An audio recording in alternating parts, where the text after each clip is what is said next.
You're still watching the conversation on Lagos television. I did say earlier that our focus right now will be shifting to the Senate, and that's controversial resumption of Senator Natasha Akpoti-Uduaghan on Tuesday. Of course, she was prevented from having access into the National Assembly complex by the security agent who stood their ground, telling her that they had orders from above not to allow her into the premises of the National Assembly complex. We all know that she's presently under suspension for 6 months for violating the Senate rules. But it's been back and forth between the leadership of the Senate and Senator Natasha Akpoti-Uduaghan, representing the people of Kogi Central, on the platform of the PDP. The old drama that we saw on Tuesday, what is the implication of this for our democracy, and who exactly between the two factions of Senator Natasha Akpoti-Uduaghan and the leadership of the Senate is right or acting legally in accordance with the law of the Federal Republic of Nigeria. So this morning, we'll be looking at Senate and the Natasha return controversy. And we have with us in the studio, Barrister Jide Ologun is a lawyer and political affairs analyst. It's a pleasure to have you. You're welcome. It's my pleasure to be here too. You know, anytime you talk about the Senate and, of course, that controversial senator representing the people of Kogi Central, a lot of things come to one's mind, and one is beginning to question the competence level, the maturity level of those that we elect to represent us, sometimes as lawmakers, as governors, and even councillors or chairmen of local government. When you saw what played out when she tried to resume and was prevented from gaining access into the premises of the National Assembly complex, what came to your mind? You know, what came to my mind was simply a case of drama, because the issues are clear here. So what happened? The sitting position of Senator Natasha was shuffled for some reasons.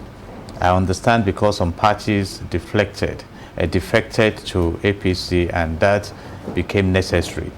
And instead of her to engage that situation politely, because in public relations you talk about conflict management, it became a tantrum throwing exercise, you know.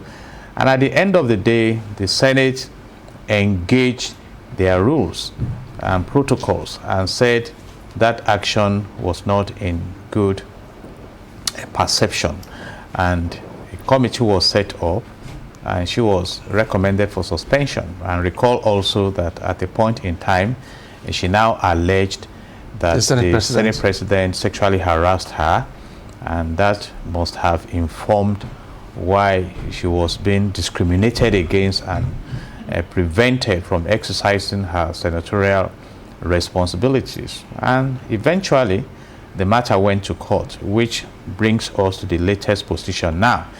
And the decision of Honorable Justice Binta Nyako were in two parts: that the 6-month suspension meted out to her was excessive. If you understand the workings of the Senate, I think the Senate is expected to sit for about 181 days. 81 days in a year, out of about 240 working days that we have, and that if you suspend her for 6 months, that is excessive, and that she also should pay a fine of 5 million for contempt of court to the coffers of the federal government, and apologize in two national dailies and her X-page, where she commented as against the order of the court. So you find two parties now. And the Senate came up with a narrative that even though the Honorable Justice made some declarations, that it does not compel the Senate to recall her.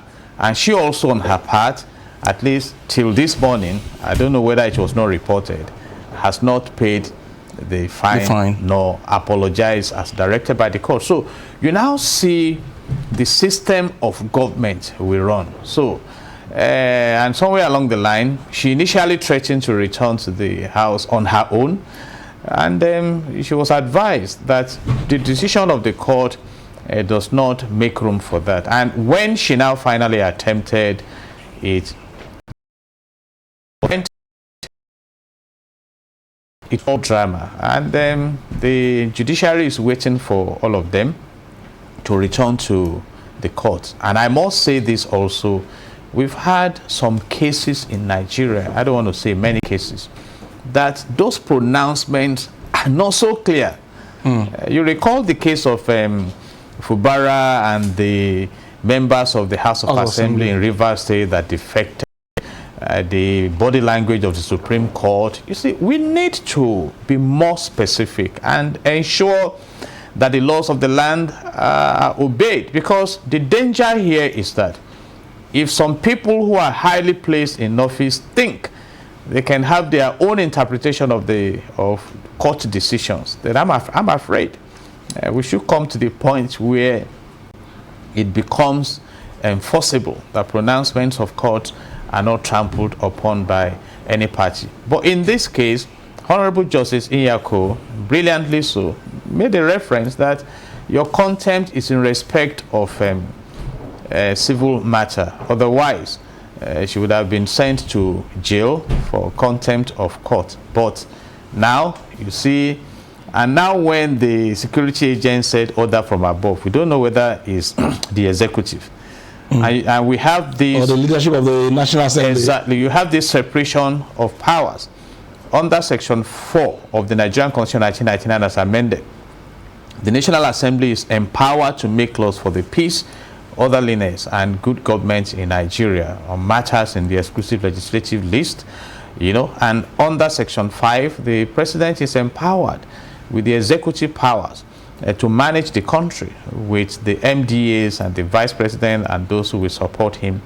And Section 6 empowers the judiciary to interpret the law. So you can see all these forces now coming together. But I think we must graduate to the point where we have effective governance system in the country. So it's quite a dramatic situation. All right. So when you look at a 6-month suspension handed over to Senator Natasha by the leadership of the National Assembly, just like it was pronounced in the judgment, do you also consider it excessive? We have had the likes of Senator Ndume suspended before now, and later on, even Omar Gige was suspended as well. They were recalled. But do you consider this very excessive and violation of our rights?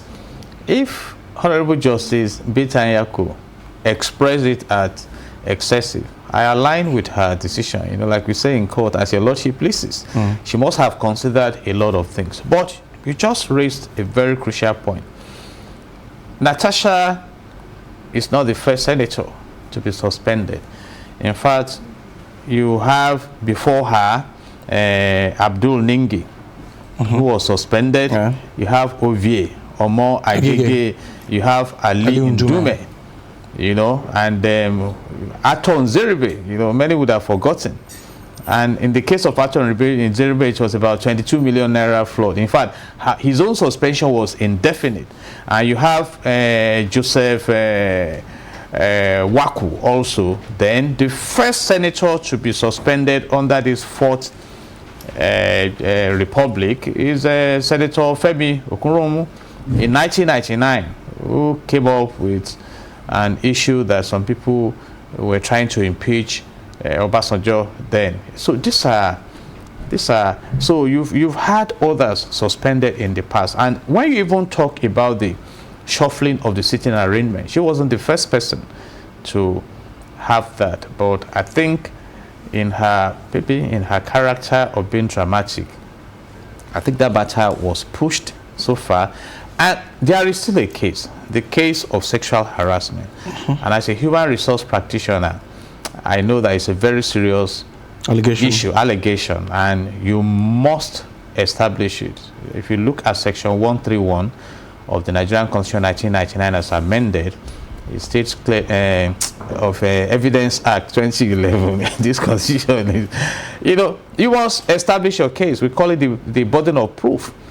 And if she had focused on that, maybe, but all are modeled together now. Because I recall in the case of J.K. Maduka and Microsoft, a 2013 case, a mere issue of a country manager always tickling ladies in the office, and Ejike insisted, I don't like this, and he continued. The woman went to court, and the National Industrial Court, and won the case. And the Microsoft was slammed with heavy penalties, and the woman got serious money from it. But you must be able to establish sexual harassment, because I handled a particular matter where somebody was sent out of his office in a bank for sexual harassment, and upon investigation it turned out to be a setup, but he's been eased of that duty, and the National Industrial Court frowns seriously on what we call that constructive termination or constructive dismissal, whatever the case may be. But in this case, the person decided to step down but escaped the dangerous consequence of being labeled a sexual offender, because I must commend Lagos State for not taking it lightly with sexual offenders, and there's a sexual offenders register, and if your name goes in there, it's a global record. So that young man escaped that setup. It was a terrible matter. The Lagos State stepped in. He was being sought after by the police, but by the grace of God, we had to step in to really sort that out. So sexual harassment also is not an easy matter. And there's also a matter for consideration. We have 109 senators in the National Assembly. And there's this adage of the elders that if your town's age mate, if you cook food for them, they will eat politely. But if they cook for you, it's another thing. And so, because you can see that despite her battles in the Senate, it's like she's swimming against other senators who may not be bothered. And now gender issue has come in. So there are several issues. But my concern at the end of the day is that where is the peace? Where is the orderliness? Where is the good government? And the National Assembly is expected to make laws for and watch over these laws to be properly implemented, so that Nigerians can enjoy the benefits of democracy. So as far as Jidologun is concerned, it's just all drama for now.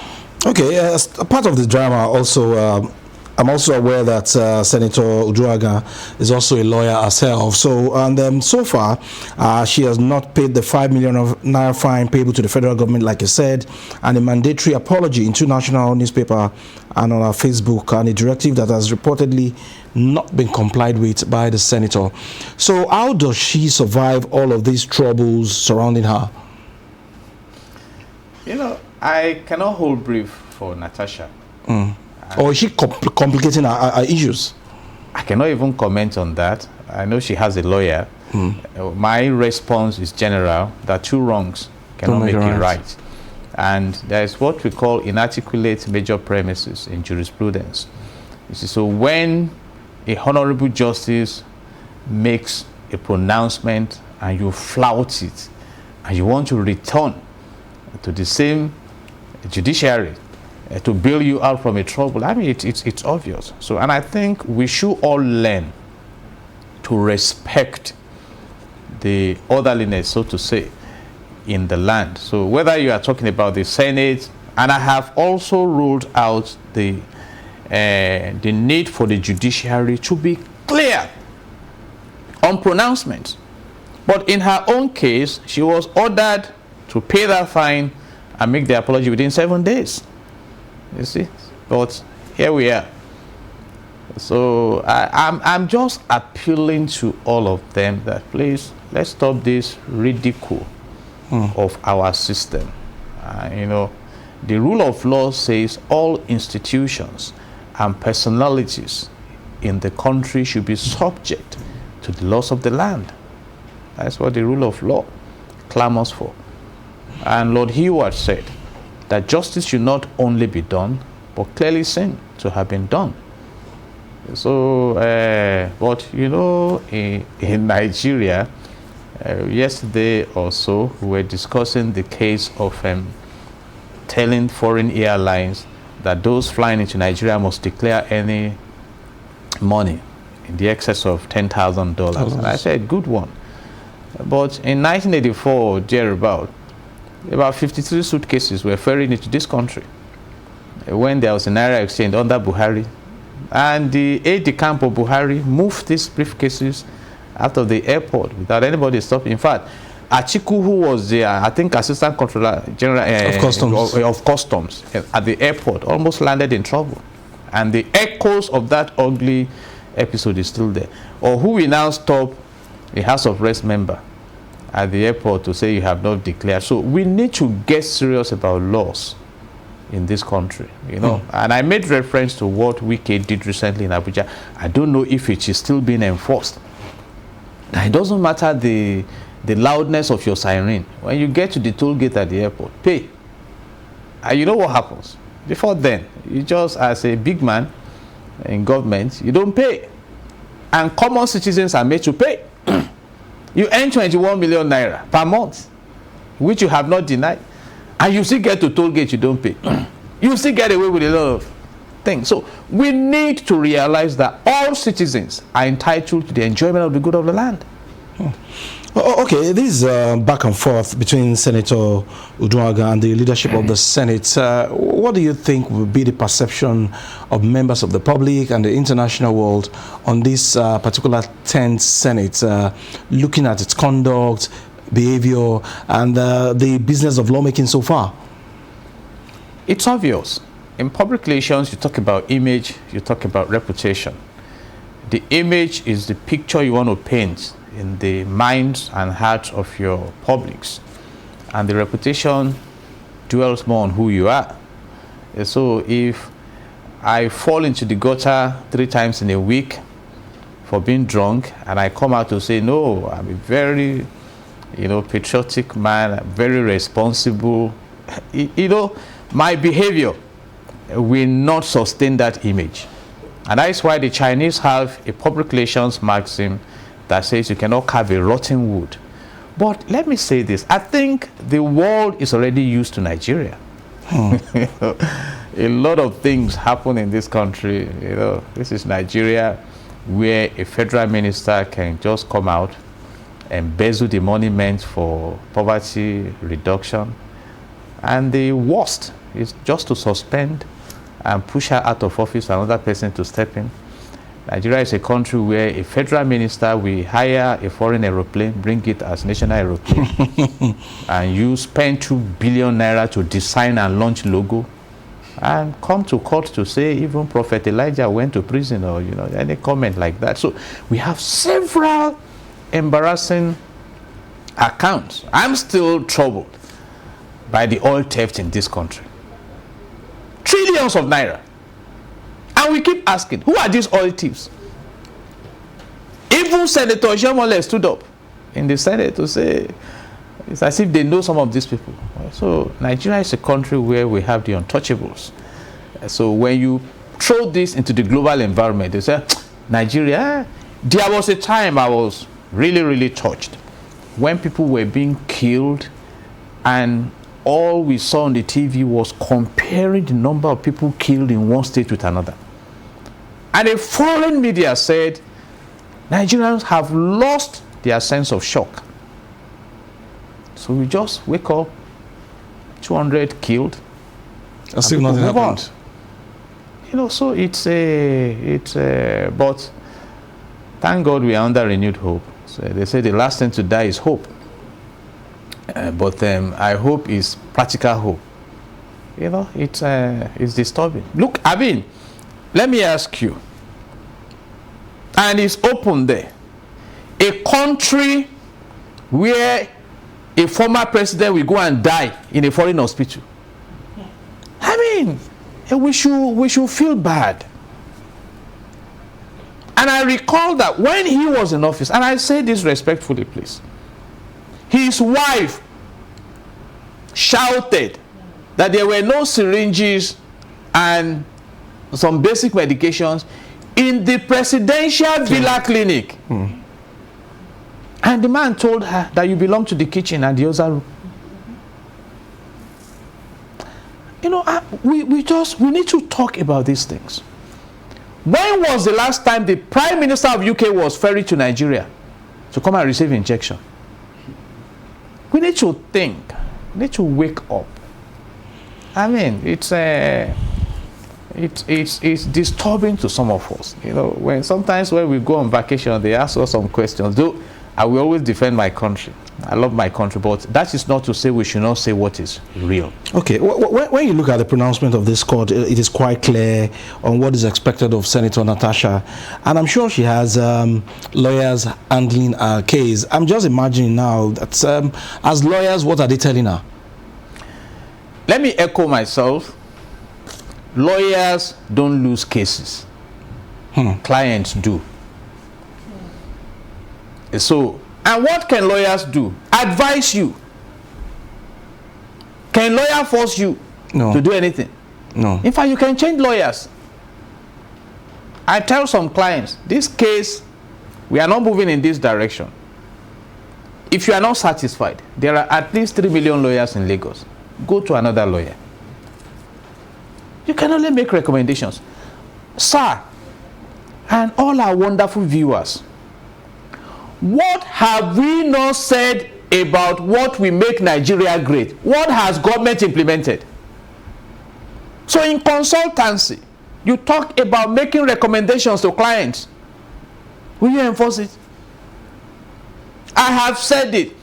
I read some of the sponsors of this Boko Haram deal with them like it was done in Dubai. You succeed in fighting this terrorism. But the federal minister came out to tell us we have identified about 400 sponsors of Boko Haram. How many of them have been dealt with? So, and there's what we call reinforcement theory in industrial psychology. So those guys will just be building up their muscles, emboldened. I've said it in this wonderful studio. As a chief superintendent of police, I know that it is the president that has the prerogative under the Firearms Act to issue license for AK-47. Who issues license for these terrorists with AK-47? Where do they get the weapons from? The former president at the time was responding to our comments, and he said proliferation of ammunition from, was it Libya? And I asked in return, why were these ammunition not taken to Ghana? Why were they not taken to Benin Republic? At the time these headers went to Ghana and wanted to start misbehaving, the president of Ghana told the security agent, fire on sight. Somebody is coming to kill you and you are negotiating. Fire! And they chased them out. Have you read of farmers' headers clash in Ghana? At the time, Mark Van was saying, go and talk to Benin Republic to allow us. Those countries are serious-minded. In Cotonou, motorbike cannot flout the traffic rules. It is totally forbidden. But in the center of excellence, Lagos here, step out of this TV station, now go to the traffic, you see every ja. So if that is the society we have created, so be it. But I believe that we need some transformation. Nigeria is too blessed to be disorganized. Too blessed to be disorganized. And somebody has to take responsibility. Our rules is to speak out these things. By the grace of God, I've been to some good countries around the world and I've seen orderliness. All nations have their crises and problems. But you see, we should not be where we are right now. After about 65 years of political independence, I think we should have gone far ahead. Look at it now. They are now probing some NNPC leadership. When Dangote, in the private sector, succeeded in floating a 600,000 barrels per day refinery, the biggest refinery in Africa. And we have 4 refineries as a country. The first one commissioned in 1965, and yet comatose. And some people have stolen that money, and nothing has happened. Something has happened. They've used it to sponsor politicians and sponsor terrorists and things like that. Because what will you do with that kind of money? If suddenly now you just find yourself with 3 billion naira, you will want to cause trouble. But we don't want to talk about psychology of crime here today. The more money you have, the more you want to confront the law and test your power. You know, that is psychology of crime. So all right, but in wrapping up our conversation this morning, I know you are not Senator Natasha's lawyer, neither are you the lawyer for the National Assembly, but In having a meeting point, what advice would you give to the two parties in resolving this crisis? What the advice I will give is that self-help never helps when it comes to judicial matters. It's just like a landlord who is saying, oh, help me to get my tenant out, and you are taking the normal procedure and he goes there to remove the roof. You are starting another warfare. So self-help is not the best. If you don't need lawyers, don't consult them. And lawyers should be able to advise their clients that this is what you are supposed to do it in the interest of justice. But I have tried to help lawyers. You can only make recommendations. It's not your case, it's the client's case. And again, let me reiterate, lawyers don't lose cases, so our clients should be aware of that. Okay. It's not the name of Natasha's lawyer that is being shouted everywhere now. It's not that of Senate. And please, our honorable senators, be honorable indeed.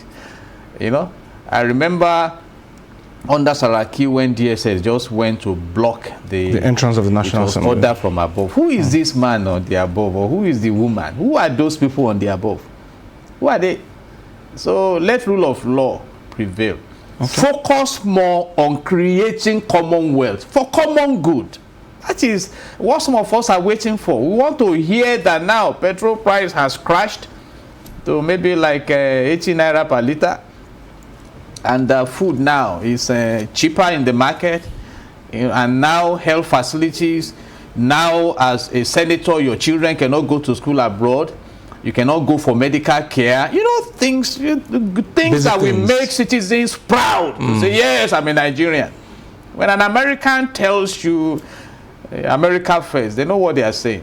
I mean, an American citizen was kidnapped in a neighboring country and brought to Nigeria. America came, broke the protocols of diplomacy, and rescued their citizen and took out some of those kidnappers. That's America.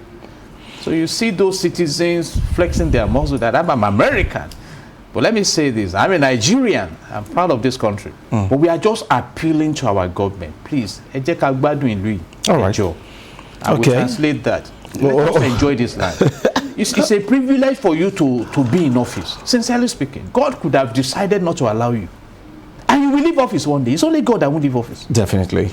What an interesting place to anchor our conversation this morning on the Senate and that controversial return of Senator Natasha Akpoti-Uduaghan. We just hope that common sense will prevail at the end of the day between Senator Natasha and the leadership of the National Assembly, so that she can resume and continue our business of lawmaking. We must thank you very much, Barrister Jide Ologun, for finding time to be with us this morning. Thank you, sir. God bless Nigeria. All right, we'll take a very quick break now. When we come back, Joy had an interesting interview session. Joy had an interview session with the general manager of LASWA yesterday. It was actually recorded anyway, so that's what we are going to play now. But I'll give Joy the opportunity now to tell us what transpired between her and the general manager of LASMA on the program yesterday. We thank you once again, Barrister Logan, for your time. You're welcome, sir. Lagos State Waterways Authority, Oluwadamilola Emmanuel, and we spoke extensively on Lagos Waterways transportation, asking various questions about how much we are utilizing our water transportation here in Lagos. You know, we talked about safety, and we spoke extensively about how important it is to wear your life jacket. You know, he said some people will just put on their life jackets and they would not zip it or key it. So just wearing your life jackets without key in does not mean that you're putting on your life jacket. That it was an interesting conversation. You do not want to miss this conversation. And he also had a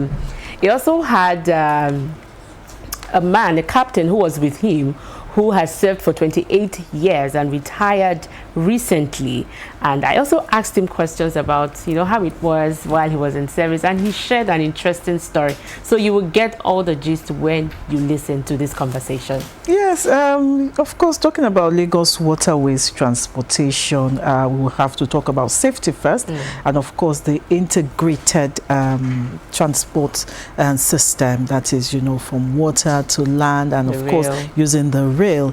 And I'm sure our general manager also spoke spoke extensively of how water transportation is fast becoming, or is gradually becoming the better option for road, to road, because of traffic congestion we have on our Lagos roads.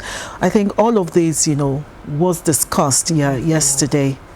It was. So we'll play that back now. Ajibola.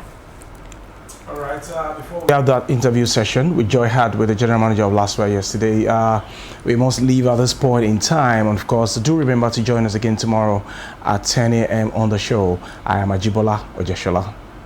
And I am Joy Ozu. Enjoy the rest of your day.